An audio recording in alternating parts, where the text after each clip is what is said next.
The Mirror of the Future, Mysterious Stories from 19th Century America. Introduction, The Mystery of Reflections. The 19th century in the United States was a time of rapid change. Industry flourished, railroads stretched across the country, and cities grew taller and wider. Yet even in this age of progress, whispers of the inexplicable wandered through quiet streets and small towns. Rumors of mirrors that could reveal a person's death. These mirrors were no ordinary glass. Locals, merchants, tradesmen, and families recounted stories of those who stared too long into their surfaces, only to witness events that had not yet occurred, moments that could not be avoided. In an era when science could not explain such phenomena, these tales were taken seriously.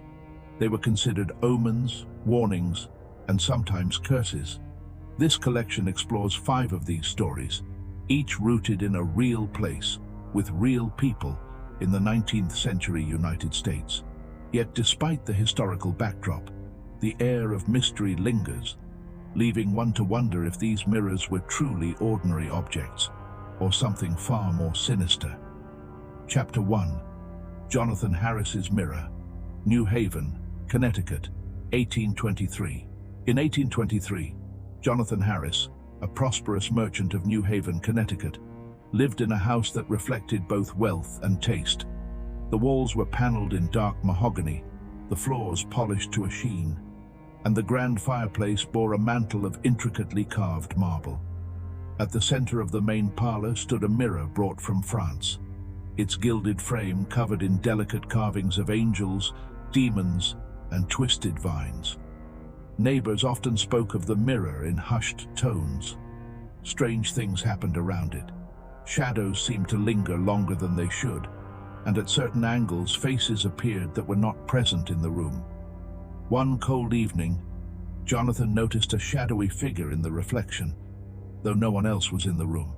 The figure resembled him, yet the eyes were hollow, the expression gaunt. A sudden chest pain struck the next morning, and despite a physician's best efforts, Jonathan passed away within a week from what was described as a sudden heart attack. Rumors spread quickly. Some townsfolk claimed the mirror was cursed. Others believed it had been brought by a European magician who had imbued it with dark powers.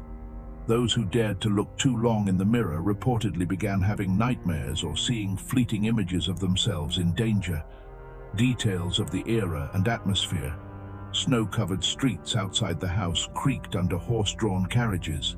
Candlelight flickered across the polished floors, making the mirror's reflections appear to move.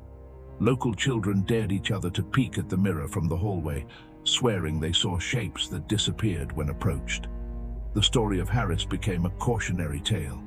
Even the most ordinary home object could conceal a terrifying power. Chapter 2. The Winterbourne Family Mirror, Salem, Massachusetts, 1831.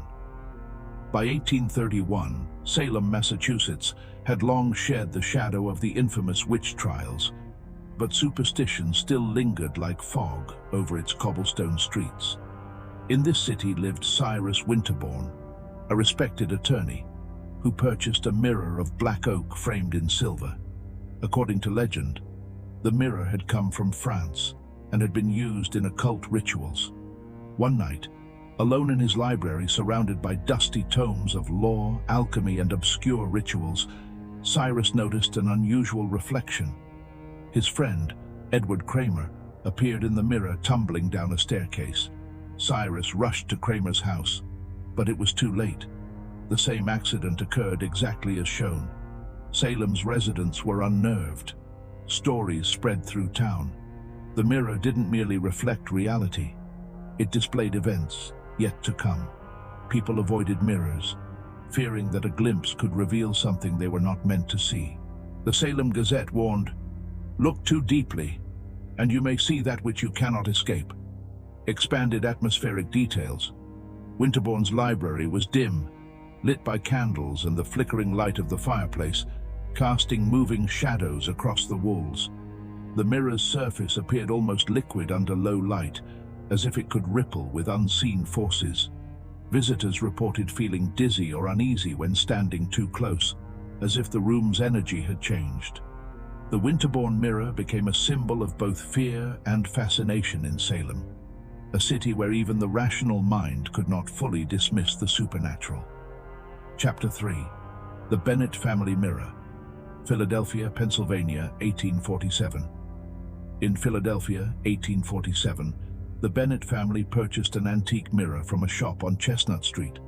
Unlike ordinary mirrors, its reflection was blurry, hazy, as if veiled by mist. The daughter, Louisa Bennett, often stared into it and became convinced she saw her younger brother Thomas drowning in the Delaware River. Her parents initially dismissed her claims as childish imagination, but mere days later, Thomas tragically drowned in the river, exactly as Louisa had seen. The story spread throughout Philadelphia, capturing public attention. Newspapers warned citizens of mirrors that predict death, and collectors began to regard certain antiques with suspicion. Expanded atmosphere and details. The Bennett house was a tall brick townhouse with narrow hallways and high ceilings that echoed footsteps. Sunlight filtering through stained glass windows added strange color distortions to the mirror, making the images inside appear surreal. Louisa's nights were often restless. She swore she could see shadowy figures moving just beyond the frame, as if warning her of unseen dangers. Locals whispered that some mirrors absorbed the fate of those who gazed too long, a phenomenon that blurred the line between warning and curse. Chapter 4. Gabriel Dupont's Mirror.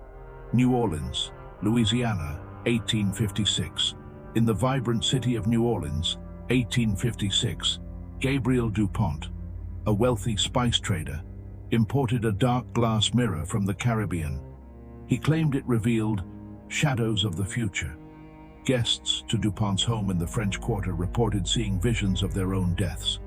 One visitor, Sea Captain James Harrison, saw himself drowning during a storm. 1 month later, Harrison perished in the Gulf of Mexico, exactly as the mirror had shown. The mirror became infamous. Residents spoke in hushed tones of Dupont's house, a place where the line between reality and premonition was said to blur. Atmospheric details. Dupont's home overflowed with exotic spices and artifacts from the Caribbean, which filled the air with pungent scents and created a sense of mystique. The mirror's greenish tint gave its reflections an unnatural, almost living quality. Some claimed that if one stared long enough, the mirror seemed to breathe and change the reflected scene based on the viewer's deepest fears. Stories of Dupont's mirror spread through the city, cementing its place in New Orleans lore as an object both coveted and feared. Chapter 5. Frederick Aldrich's Mirror. Chicago, Illinois, 1872. After the devastating Great Chicago Fire of 1871, the city was rebuilding. In 1872, industrialist Frederick Aldrich acquired a mirror rumored to have belonged to a European family of magicians. The mirror, it was said, could show not only an individual's death, but also impending disasters affecting entire neighborhoods. Months after Aldrich brought it home, a major fire erupted in a nearby district, matching what he had seen in the reflection. Expanded details. Aldrich kept the mirror in his office, surrounded by ledgers, architectural plans, and accounts of the city's reconstruction. Flickering lamplight and smoke from the fireplace made the reflection appear to move independently, as though alive. Locals became convinced the mirror could foresee misfortune for entire streets, believing that even the smallest glance could reveal calamity. The legacy of 19th century mirrors. These mirrors became more than objects. They were symbols of fear, fascination, and the unknown. While modern science may explain these events through psychological phenomena, self-suggestion, illusions, and the power of expectation, the people of the 19th century lived with genuine dread. From New Haven to Salem, Philadelphia to New Orleans, and Chicago, mirrors like those of Harris, Winterbourne, the Bennetts, Dupont, and Aldrich were considered gateways into the future. They reflected not only faces, but destinies. And even today, the stories remain, whispered among collectors and historians, as a reminder that even the most ordinary objects can carry the extraordinary.